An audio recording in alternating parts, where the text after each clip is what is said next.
Praise the Lord. സ്നേഹമുള്ളവരെ, ഇന്ന് നാം വിചിന്തനം ചെയ്യുന്ന തിരുവചനം റോമാക്കാർക്ക് എഴുതിയ ലേഖനം 8-ാം അധ്യായം 28-ാം തിരുവചനമാണ്. ദൈവത്തെ സ്നേഹിക്കുന്നവർക്ക് അവിടുന്ന് സകലവും നന്മയ്ക്കായി പരിണമിപ്പിക്കുന്നുവെന്ന് നമുക്കറിയാമല്ലോ. നമുക്ക് സങ്കടങ്ങളും വേദനകളും ഉണ്ടാകുമ്പോൾ ദൈവത്തെ സ്നേഹിക്കാൻ അല്ലെങ്കിൽ ദൈവത്തെ മഹത്വപ്പെടുത്തുവാൻ, ദൈവത്തെ സ്തുതിക്കുവാൻ നമുക്ക് കഴിയാതെ വരുന്നുണ്ട്. നമ്മിൽ പലരും പരാതിപ്പെടുന്നൊരു കാര്യമാണ് പ്രാർത്ഥിക്കുമ്പോൾ സഹനങ്ങൾ കൂടി വരുന്നു എന്ന്. ഈശോയോട് അടുക്കുമ്പോൾ സഹനങ്ങളും വേദനകളും ഉണ്ടാകും എന്നുള്ളത് തീർച്ചയാണ്. യേശുവിൻ്റെ സഹനത്തിൽ നമ്മെയും പങ്കുകാരാക്കി നമ്മെ യേശുവിൻ്റെ സ്വന്തമാക്കുകയാണ് യേശുവിൻ്റെ ലക്ഷ്യം. ഈ ഒരു സത്യം നാം മനസ്സിൽ സൂക്ഷിക്കണം. അപ്പോൾ നമ്മുടെ പരാതിയും പ്രയാസങ്ങളും എല്ലാം താനെ അവസാനിക്കും.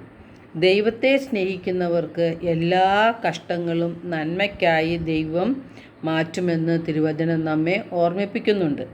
യെശയ്യാ പ്രവാചകൻ്റെ പുസ്തകം 48-ാം അധ്യായം 10 തിരുവചനം പറയുന്നു, ഞാൻ നിങ്ങളെ ശുദ്ധീകരിച്ചു, എന്നാൽ വെള്ളി പോലെയല്ല.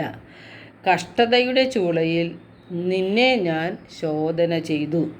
എനിക്ക് വേണ്ടി, അതെ, എനിക്ക് വേണ്ടി മാത്രമാണ് ഞാനത് ചെയ്തത്.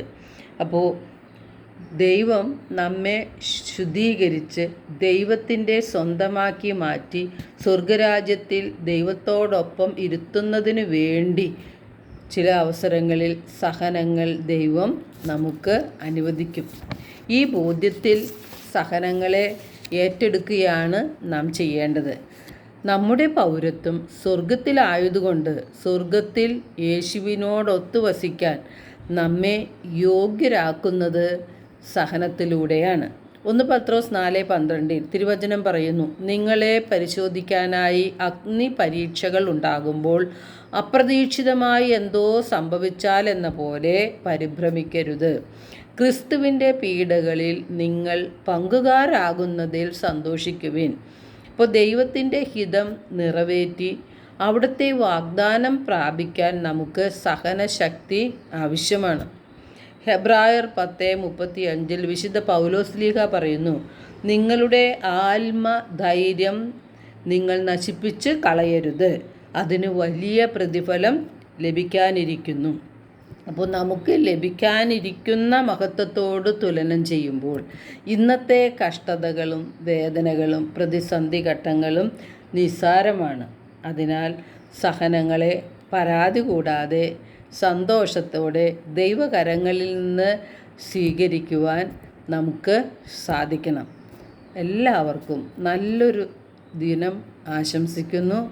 നമ്മെ എല്ലാവരെയും ദൈവം സമൃദ്ധമായി അനുഗ്രഹിക്കട്ടെ.